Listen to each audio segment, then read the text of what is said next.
It's Thursday morning. Good morning, everyone, and welcome to the program. I am Nifemi Oguntoye.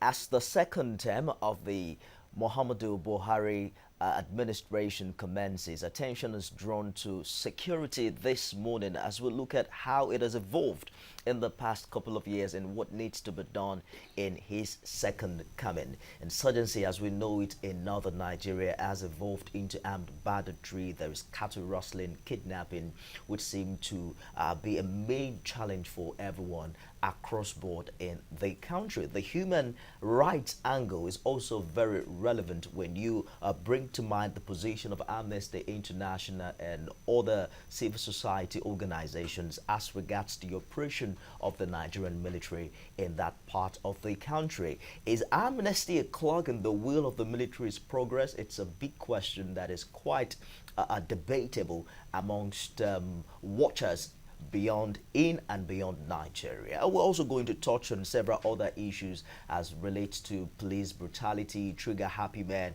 and the challenge of having them do what they are paid to do in this part of the world. Let me introduce my guest to you very quickly. Tony Ofoyeto is a lawyer and Director General, International Institute of Professional Security.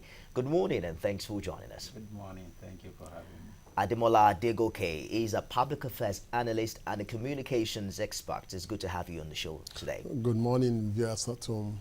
Let's begin by finding out really how security has fared in the past 3.5 years under this administration. Some would say that before 2015, Boko Haram hoisted flags in some parts of northern Nigeria, and that has changed now. But has it really reflected in the security of lives and property? Yeah, well, we'll have to concede to government that it has actually made some gains in checking the menace of Boko Haram in the northeast. It has made some gains, I have said, but that is not to say that we can say that it's not yet Uhuru. There is still a long way to go.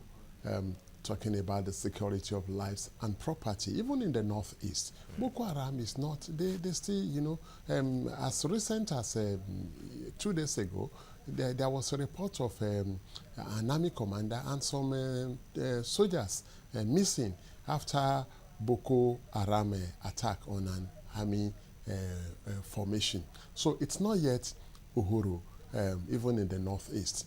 And like you mentioned in your intro, we'll see that yes, before 2015, there were the scale of operation of Boko Haram was much intense, much higher than what it is now. Yes, they are no longer hoisting flags, but then too, on the flip side, we can say that we were not having, you know, the problem of banditry, you know, at the height we're having it now, and that banditry problem is now spreading nationwide. As I speak now, so many people in the southwest will tell you that, you know, that part of the country is almost under siege. So the long and short of everything is that government cannot yet, you know, start, you know, chest thumping to say we've done wonderfully well. So it looks like we have gains in one hand and there are still a lot of challenges to deal with in another. So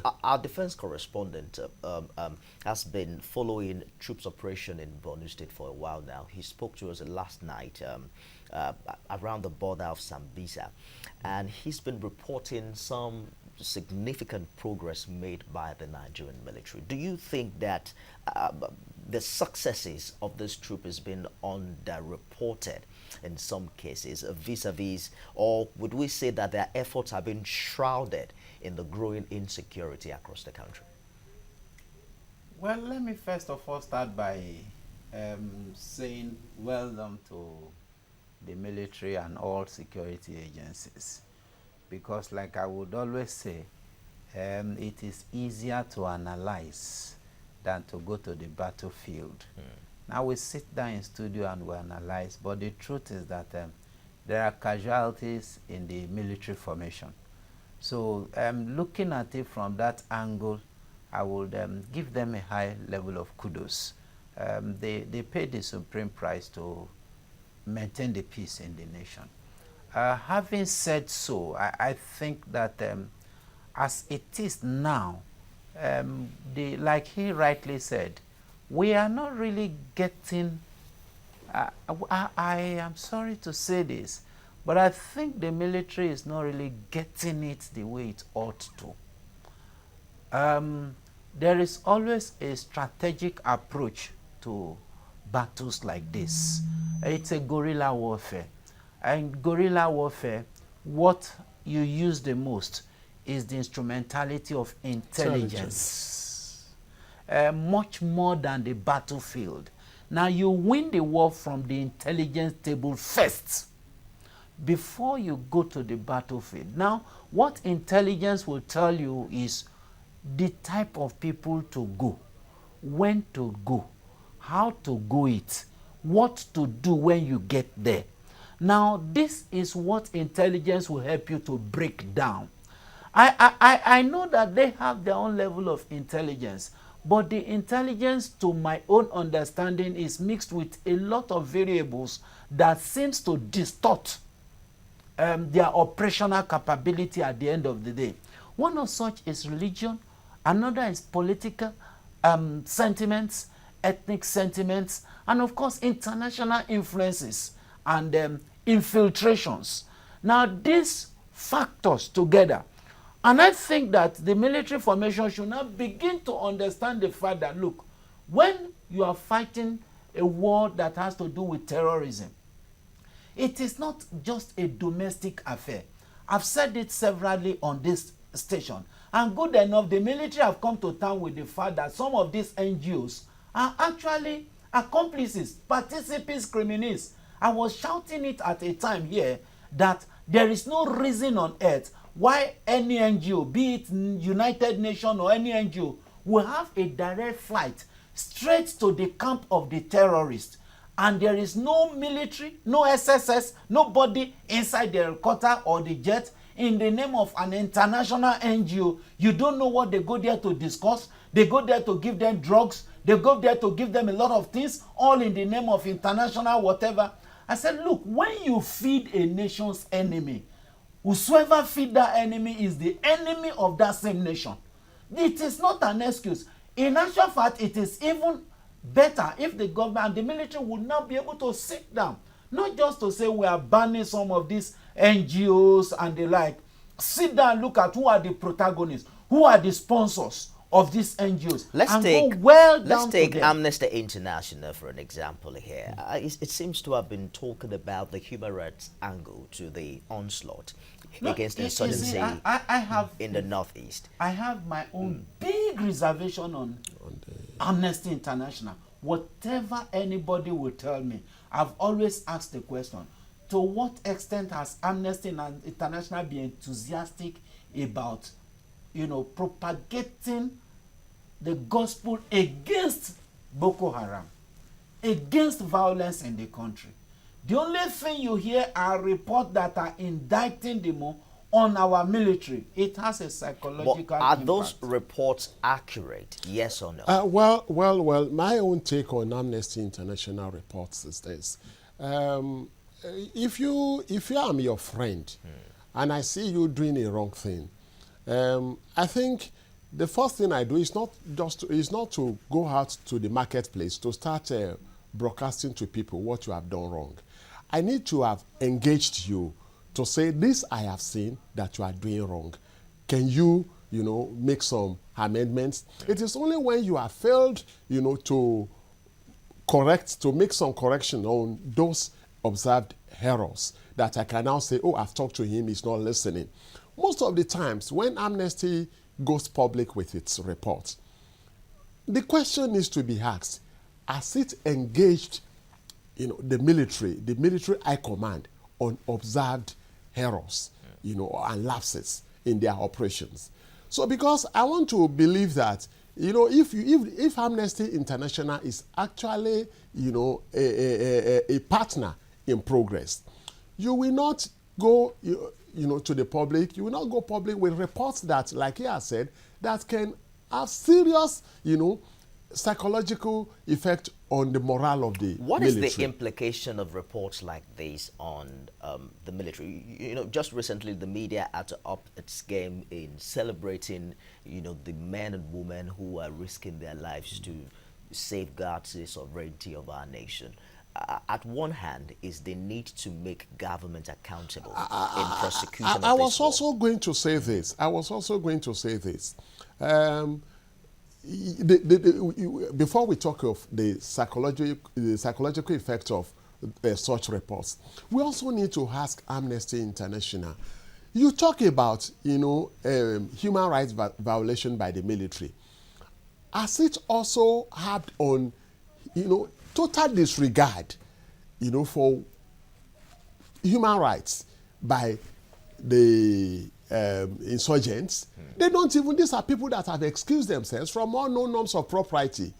You understand? They don't, so they, you know, weapons that should not be used, they use, you know, they go, you know, they attack soft targets, you know, unharmed civilians, unharmed children, unharmed women. So these are people, so Amnesty International, you know, really acts on this. It only talks about the right violation of the or by the military. And what this does is that if you are working, you understand, risking your lives, and all that the person, all that someone sees, you know, is your fault, your errors, I think it has a damning effect. Tony, I want to be sure that we're not throwing away the baby with the bathwater. So just last month, Amnesty International has called the attention of government to providing adequate welfare to thousands of victims of Boko Haram insurgency in the north. They are saying that this is critical to even winning the war. So we have a situation where we have thousands of them in internally displaced persons camp. And if we do not properly cater for them, we might be even, you know, bringing up a breeding ground for soft targets for the insurgents. We don't need that report from Amnesty to know the obvious truth. You know, for me, I'm not too, I've said it, you know, I stopped reading Amnesty's report when I discovered within me that it's like there are sleeper cells of Boko Haram in Amnesty formation. Can you confirm that? Now, that might be an allegation yes, that you cannot... Well, for some of us that are in security, and we also understand the way terrorism, world terrorism works. It's a huge allegation you're making. Wait. There's nothing spectacular about it. Jonathan confirmed at a time that, look, terrorists are in my cabinet. FBI have been infiltrated by Al-Qaeda. CIA was infiltrated by Al-Qaeda. So there's nothing. Let's leave those. I know you're on air, but there's nothing spectacular about that. There's nothing. It is the responsibility of DSS to now look at the rationale behind some of these things, why you have to consistently and continually bring out reports that will become, you know, demoralizing on the morale of people that are laying down their lives. But are you saying that... It's not a matter of... Just a minute, Tony. Look, are you saying that it is not also important to pay attention to human rights abuse? It would have been excusable if it's a balanced... Like you said, if you have an organization that have lost control of every norms of propriety and decency. Everything and decency. Are you there with me? And you are now putting them on the same scale with a structured security, and I don't think that is fair. And like I have said, maybe one needs to say this again. We need to ask, you know, when you make such reports, if you are my friend, you will discuss, you know, the observed, you know, lapses in my mode of operation with me before you go public with it. They have access to the highest security one is not saying that they may not, some of these reports, there may be some element of truth in them. You understand? Because, you know, the military high command, you know, may not even, you know, have knowledge of some of these observed lapses. But by the time you draw attention to them, then steps will be taken. But when the first thing you do is to go public, that is not too good. It's all right. We're going to get back to that. Let's turn our attention to calls for a need of change in leadership as it regards service chiefs. There are people who have said that why has the president kept them there for so long. How relevant is that to enshrining a better secured country in the next 4 years? Well, from antecedent, we have not really seen anything very spectacular about change of service chiefs. But it is also important because different individuals with their different philosophy and ideas about combating terrorism. Now, the argument of those that are canvassing for a change is that we have seen the best of these guys. Can we have a feel of some other people? It can be better, it can be worse.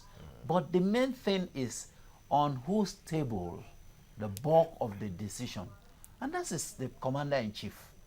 Whosoever is any of the service chiefs get his ultimate go-ahead from the president.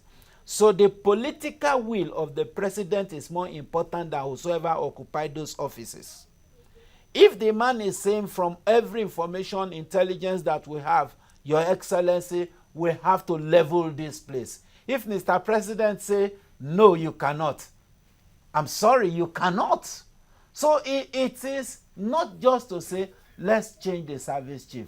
Mr. President himself had to come out with a stronger, much more obvious political will that is very overt to combat terrorism. It's an interesting development, but let me just recall, let me remind you what transpired a couple of weeks ago when the president was out of the country. The perception was that insecurity, went to another level. And when he returned, he was asked about the performance of the IGP, who was in acting capacity. He jokingly said, well, the guy is losing weight. It shows that he's really working. But the IGP has been confirmed now by the Senate. And just yesterday, the police says the IGP himself mentioned that the Operation Puff Adder, which was launched on the 5th of April, has been successful.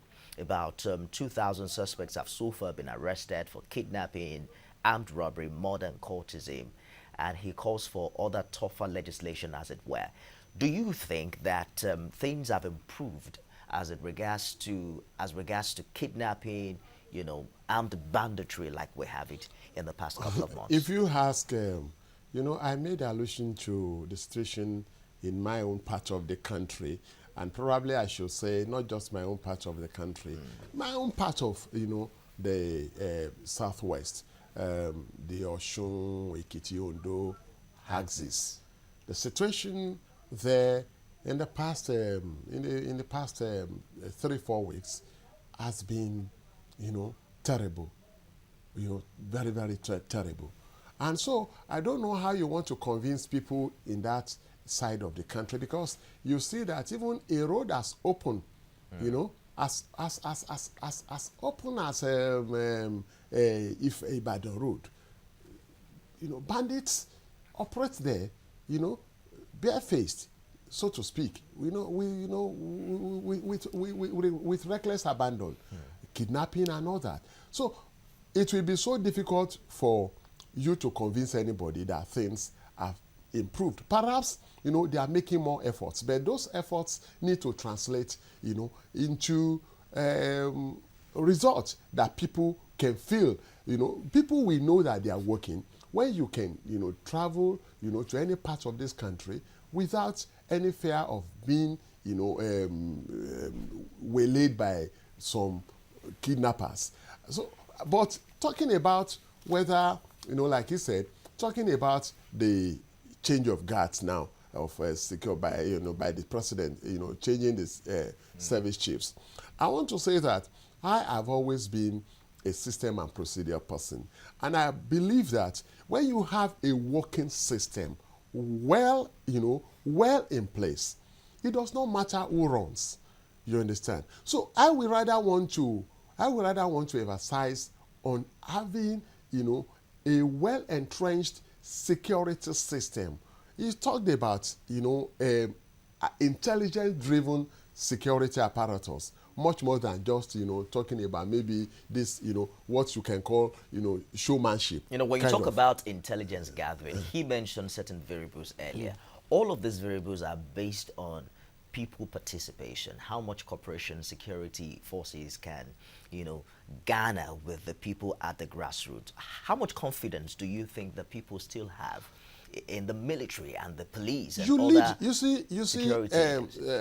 sorry, I always like to, make, some recourse to my native Yoruba language. And they say that, it is the one who wants to carry the load that bends down first. You understand? And then others will now join to help him carry the load. The people are always ready, I want to believe, because they know it's about them. The people are always ready. But then, the people that should lead, the security agencies should lead the way, you understand, in driving that effort. By the time you do that, and people will, talking about confidence now, the confidence will come, you understand, when people see your genuine efforts that you are doing to secure their lives and property. Tony, unfortunately, we still have the issue of police brutality. I think it was in Abia State recently where another trigger-happy policeman shot at a young man twice. I mean, I understand if you accidentally shot someone once, but then they said the guy was running. You initially got his hand, and then the guy tried to escape. You shot him right at the back. When you hear stories like this, how much faith do you have in the ability of the people, the Nigerian people, to cooperate with security forces in our attempt to make Nigeria a safer place? The truth is that the average Nigerian don't have any reason to cooperate with the police, except they are involved in any form of emergency that involves police attention. So they become necessary evil as it is. Most of the things that the police do is because they believe there is no consequence. So I won't blame the man that shot. I blame the system itself. You see, look at developed countries where you will commit a crime even as a young boy, and you are to vie for a position 50 years after. That singular act will haunt you. It counts against you. It comes up. And because of that, if you remember Barack Obama, he said something when he wanted to contest for the president of America. He said that from the day he shook the former president that came to his school, he said from that day he made up his mind that he was not going to commit any crime. All true. That he was not going to be on any bad record. Now why? Because the system will always bring it out. But we are talking of a situation where a policeman will tell it to your face that I will shoot you and nothing will happen. And he will do it and truly nothing will happen. Except that person is a son or family of the high and the mighty. And the son of the family of the high and the mighty does not even have direct contact with the police at that level. So the problem is not with the man. It's with the formation. Now you see the formation is overprotective of its own. Erroneously. Because there is no reason why a policeman will shoot and the first thing you are looking for is how to protect that person. If you learn the act of pushing the person to public and they know that, look, if you err, they will not defend you. But if you are right, they will defend you. That means there is consequence. If there is consequence, you will see a drastic reduction of such acts. The issue of state police made a headline again when President Buhari recently received the document on reforms of the Special Anti-Robbery Squad. And the presidency had to come out to say, no, the presidency hasn't approved state police, but they are working on a white paper that could cover that. What exactly do you expect to see in the next 4 years as it regards reorganizing the police force in such a way that it is more people-friendly and more effective at doing its policing duty? Well, in the next 4 years, like he said, the police especially is having a serious trust deficit among the people. The confidence level is low. But like I also said, it can be built. You understand? So in the next 4 years, I am looking, forward to a 360, turnaround in the reorganization of the police, and not just the police, even the entire security system. Modern day security is, I will continue to say, has gone beyond parading men on the streets carrying rifles all about and threatening people. Modern day security. I was sorry for the digression. I was just walking along the street in Ojota one day, and I saw some policemen stopping a young man. And what were they doing? Checking the laptop that the man was carrying. And I look at it. Which society in this age will be stopping someone for carrying laptops? If you want to stop crime, that is not the way to stop crime. You want to stop the cyber crime, is that the way? You are stopping people, you are infringing on people's rights. So in the next 4 years, I want to see a police that, will be more people-friendly, that we know, that will be more, intelligence-driven, and that will also, like he made allusion to it, that it's not just about protecting your own, that we care about its own, corporate integrity and reputation, much more than protecting, its own. It will take a lot of systemic overhaul, and then the question at times is, where do we start from? But the IGP says its Operation Puff Adder has been successful, and as a matter of fact, he's saying that a lot has been done in that regards. But let's understand how we're going to measure safety and security, because the challenge now is almost everywhere in the world there is insecurity challenge. In the US, you hear about gun running. I mean, there's a gun control issue, school shooting, and all of that. How do we measure how our security forces have performed? Because we cannot have society totally void of crime. There's possibly nowhere in the world where you don't have issues. There is the issue of terrorism in even developed parts of this world. So at what level do we begin to see some progress in the efforts of this administration? Well, I think one of the best way I can answer that question is to look at Lagos State during the time of MD Abubakar as the Commissioner of Police.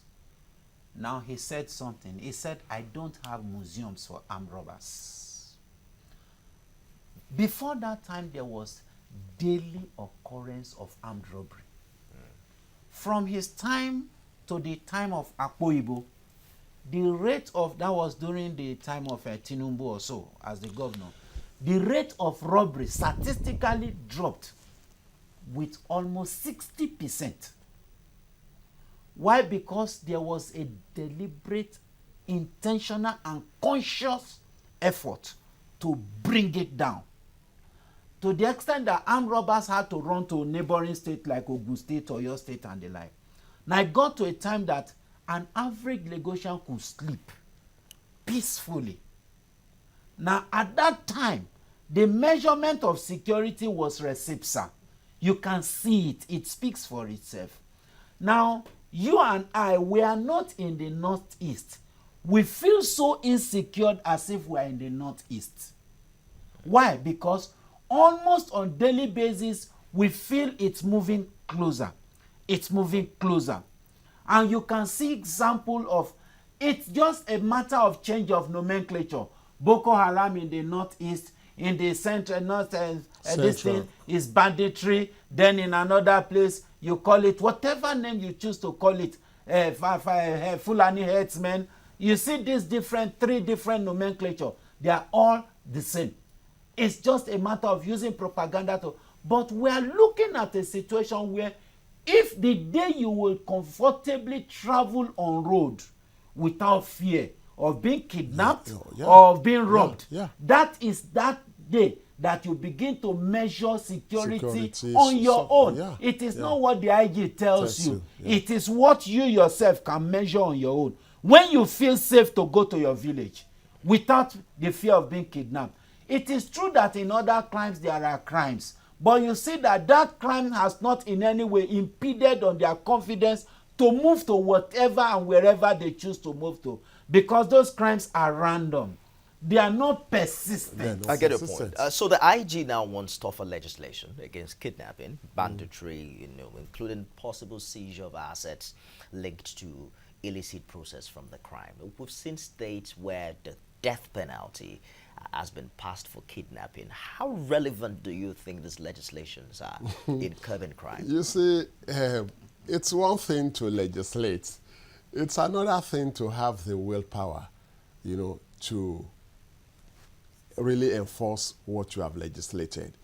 Some of these governors that are now signing anti-kidnapping laws, prescribing a death penalty for kidnapping, we should ask them. We should ask them how many, death warrants are on their tables that they have not signed. It's one thing to pass a bill into law. Yeah. The willpower is The something willpower, else to enforce. We'll get back to details of that in a short while. Let's take a break here. When we return, we'll also open the phone lines for your participation as we talk about security ahead President Buhari's second term. Do join us again.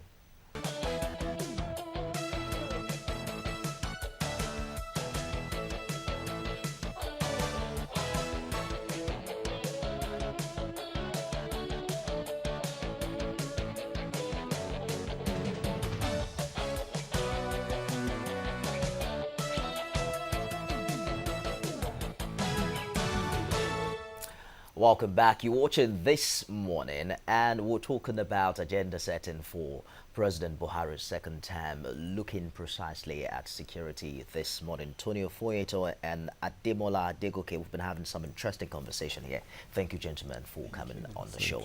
Let's talk state police, and it appears every successive administration just wants to shy away from it, even though at election year, it becomes very prominent, and everyone seems to just see it as the way out of, perhaps this insecurity challenge that we found ourselves. Recently, when President Buhari received, the reforms about SARS, people thought, well, perhaps the state police had gotten a green light. Help us understand precisely the advantages that people see in this concept. When you talk about policing, you are talking about an arm that is responsible for crime prevention, detection, and prosecution.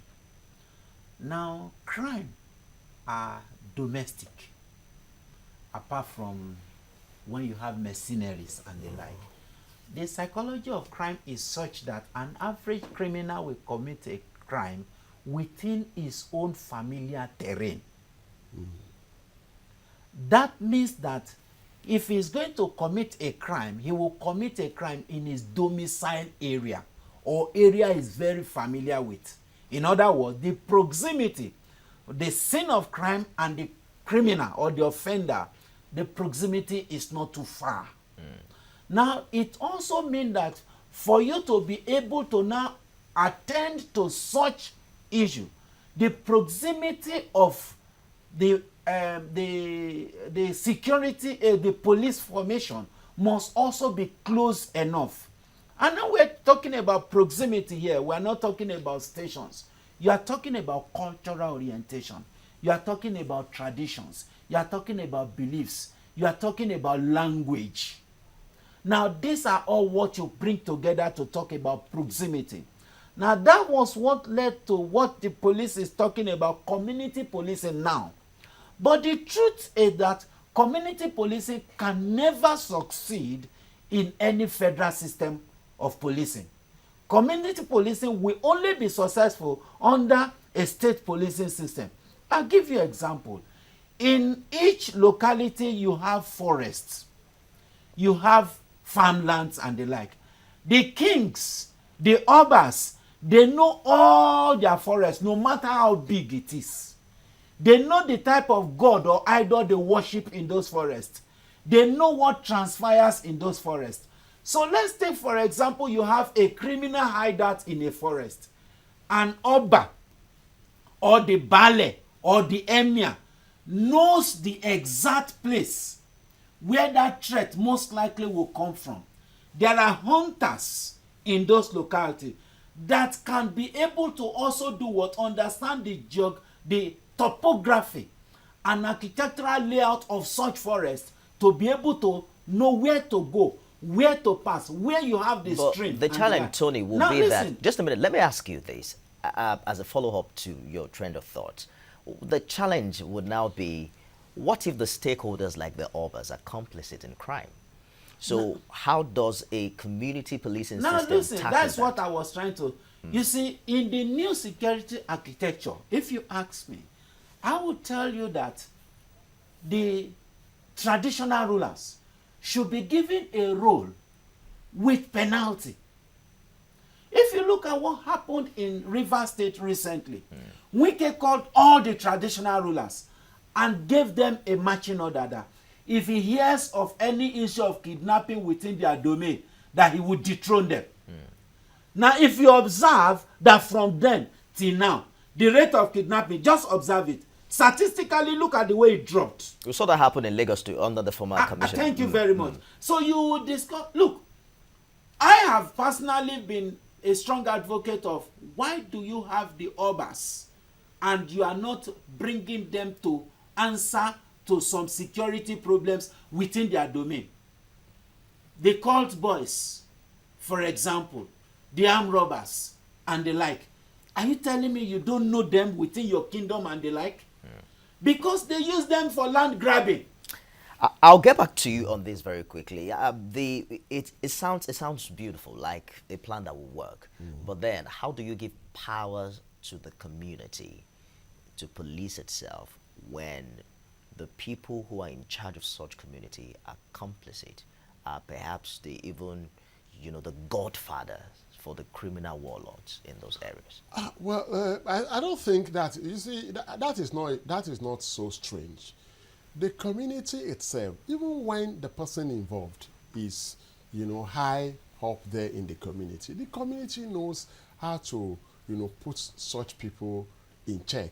And as he was speaking, and you were talking about maybe a community leader or even an Oba being involved in crime, we've had such before. I don't want to mention, but if you go back to history, a foremost traditional ruler in the present Ekiti state was involved in murder under the whole western region. And I tell you, it was, each region had its own police. It was the regional police, that busted that crime and had the Oba, prosecuted, dethroned. You understand? So it's not something new. Like I've said, it's not, when you have a system in place, it does not matter, who is involved. It doesn't, and the question we have to ask again is this: if we want to be shying away from, state police, we need to ask the question: is Nigeria a federal state or not? If it's a federal state, there is nothing in a true, federal structure. There is nothing like, a single, policing system. Let me hold you for a minute like to take this call from IKEJA. Good morning, Judge. Welcome to the program. Good morning, Nifemi, and good morning to your guests. Good morning. Good morning. Nifemi, Tony said something, that NGOs make direct visits to the enemy's camp without our military knowing anything about it. If this is true, it must be checked. I do not agree with most reports of Amnesty International because for long we have seen that unscrupulous politicians have since hijacked that agency as far as Nigeria is concerned. So I don't see credibility in what they report anymore. It's like just destroy. You were arguing that whether there is fact in what they say. You cannot use isolated cases of excesses as a yardstick for generalizing everything and the assessments that they do. That is what I see them doing, and I don't have any regard for their reports anymore. I also have something to say about police reformation. The recent successes that the police has recorded has already vindicated the fact that if they want to stop kidnapping and robbery or banditry, they can do it. I have been an advocate of police reformation. But the reformed police that I want to see cannot be done by a policeman that is in the system. We need security experts, people like Tony, people like Kadifa, that we know, that can induce, effective reformation into the police. That's when we can get good results. You can see, since something similar happened in customs, go and check the custom report from when this man took over. You will see a great difference. I believe that if we want to reform the police, somebody from outside the police force can do it better. Thank you. Thank you, George, for your contribution. The issue with decentralizing the police most often has to do with the funding. So people will tell you, state governments cannot even pay salaries. So how do you expect them to employ more policemen, cater for their welfare, get them machineries and all of that? How expensive is this state police rent? No. Let's look at it from this perspective. There is a central pool of where funds come from. That's right. Every state in this country has a representative in the police formation now. Let us assume that you have 1,000 of your citizens, states, in the police, and there's necessity for state police. Now you ask yourself a simple question. How many people have been policing it? The natural thing is that that same budget that comes to that national police is split into different states. That is one. Secondly, it is not true to say that state cannot fund. It is because some states, I'm sorry to use this word, are lazy. Lazy in the sense that there is no state in the Federal Republic of Nigeria that God has not endowed with a natural resource. That's all right. At least a natural. But that we all look forward to this oil. It's not making us to think outside the box. Let me hold you for a minute to take this call from DOPEMU. Good morning, YAQUB. YAQUB, are you there? Yes, I'm there. Good morning. Go ahead with your contribution. Yeah, thank you. Good morning to your guest. Good morning. To buttress a point made by the last caller, which is Mr. George. Mr. Ofoyetan, he always says something very, very important anytime that he invited into the studio. When we talk about security aspects of this country, it seems to me that Mr. Ofoyetan knows some certain things there. And then I believe if our government is also listening to this program, they'll be able to pick some certain things there. Why am I saying that? You see, Amnesty International, I quite agree with Mr. Ofoyetan. You see, when they are giving Nigerian reports, have you ever seen when Amnesty International condemning Boko Haram using rocket launcher against our military? And then I believe this rocket launcher is made to bring down the aircraft. And then they will use it to face our military that laid down their lives in order for us to sleep and close our so high. And then they will never report such things. I believe why they are doing that is that if this war is ending today, there is no food for all those NGOs hiding themselves under Amnesty International again. Because they believe being one in this country, that is what they fetch their money from. And then we were talking about state police. I think I agree with Dr. Ofoyetan. The way to go is state police. Why am I saying that? Mr. Ofoyetan said something there is that all these harbors, they have all sorts of manner of policing of their locality. Even though you are not going to talk about military weapon, hard weapon, or whatever, they know how to police their environment. Bet me on you, if you are giving them some power, in their locality, you will not see any kidnapper go there because they will police the environment one way or the other without not using any harm. That's all right. Police their environment. So the Nigerian state should go about this state police in order for us to be secure. That's all right. God bless. Thank you, YAQUB, for calling in. So this issue of Amnesty International is coming up again, and I just want us to tidy up very quickly. Going forward, it appears I understand your position about the way and manner the organization goes about its reportage. While I still believe that there is need for a human right angle to the prosecution of war, because whatever war it is you're engaged in, it has to be within the confines of the law.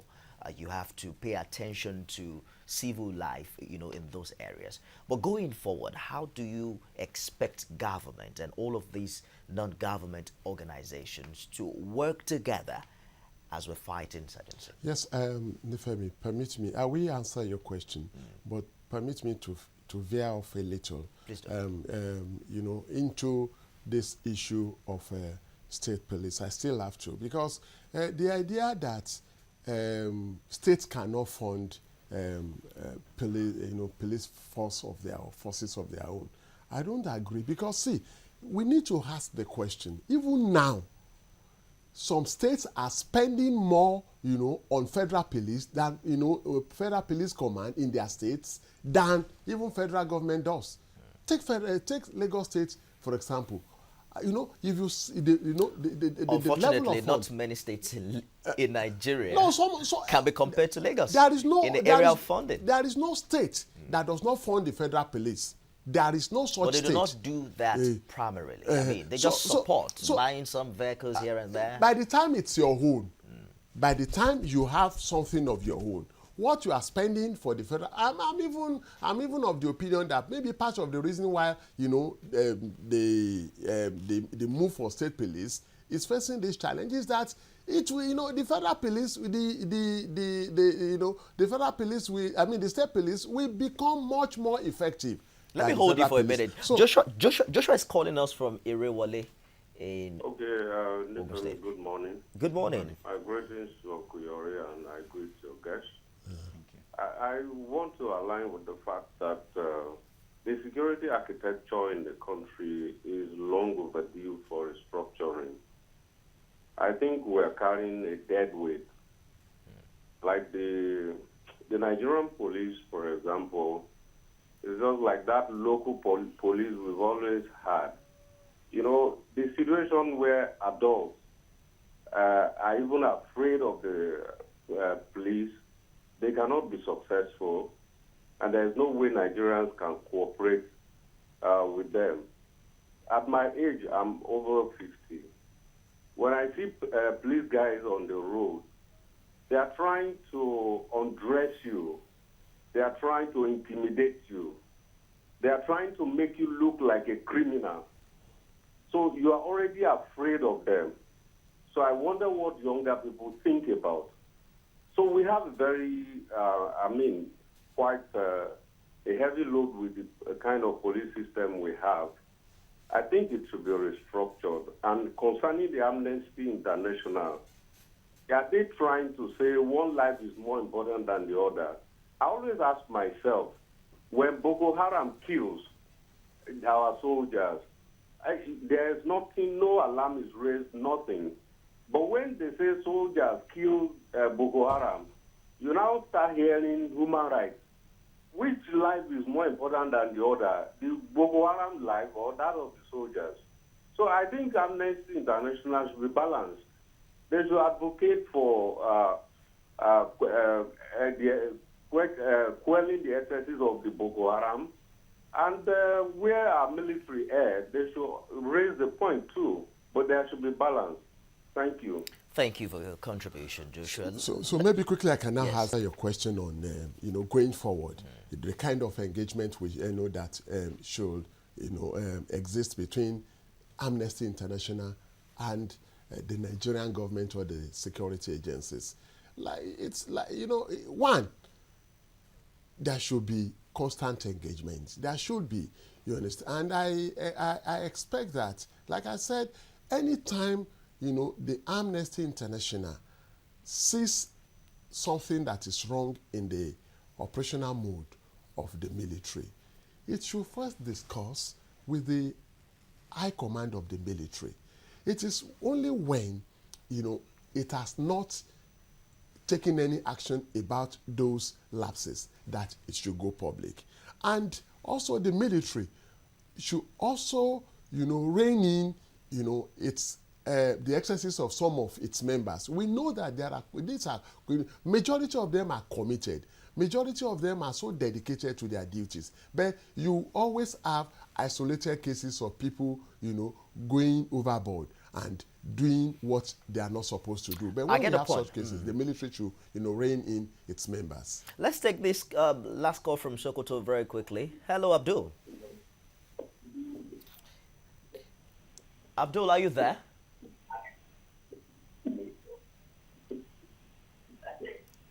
I think we'll get back to that call when it's ready, but let's tidy this up very quickly. So you earlier alleged that there might be sleeper cells in some of these NGOs, which I found very hard to believe. But what we're going forward, he's saying that Amnesty would have to work with the federal government. How do you work with the allegation of sleeper cells? No, you see, Amnesty doesn't need to work with federal government. Theirs is to do their own work. And do it in such a manner that is also internationally acceptable. Amnesty has been driven out of some other countries before, so it's not new. Even in Nigeria here, at the time, the government had also frowned at the activities of Amnesty International, which also tells you that something is wrong somewhere. The way terrorism works is such that it works from the high down. The boys you see are just mere foot soldiers.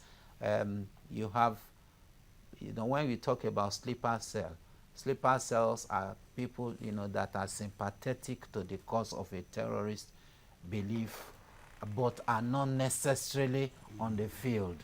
Now they can be in the parliament, in your National Assembly, they can be state governor, they can be minister, they can also be in the military. So it's easy for them to do what? Give information that will lead to the ambushment of the military. It's easy for them to sell out information.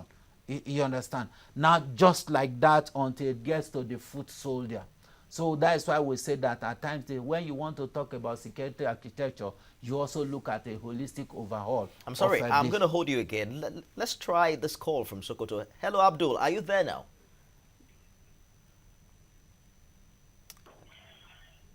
Hello, Abdul. Hi, sir.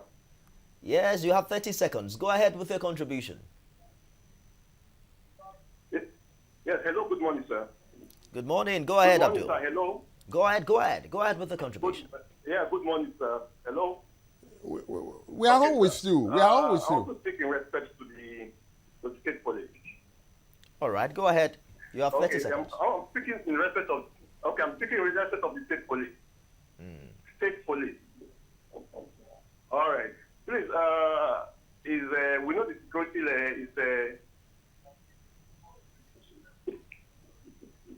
I'm afraid I'm going to have to end that call there. Let's wrap this up very quickly. So you were talking about the need for what precisely would be the way forward at this time as regards all these developments that you brought up? Well, if you are looking at way forward, the first thing I want to see, like I've said it before, is a better political will.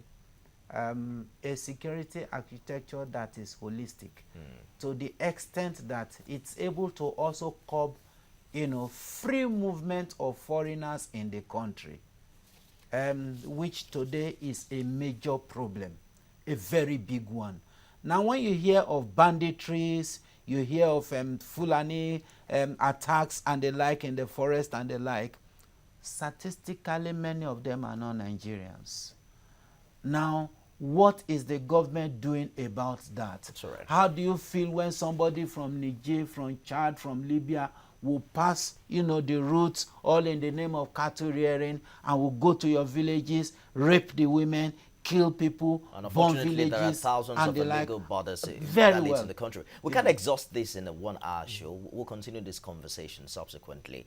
The 7th National Assembly is winding down now, and hopefully this National Assembly will work with the executive, because that's also very critical in legislating as a way forward to fighting insecurity. Ademola Adegoke is a communications expert. Thank you for joining us today. Good morning. Good morning. Tony Ofoeto, it's been an exciting time with you. Thank you also for coming. We need to let you know that the opinions of our guests and the callers have nothing to do with the position of This Morning and indeed TVC. This conversation continues tomorrow, and Uncle Yuri will be back. I am Nifemi Oguntoye. Thanks for joining us.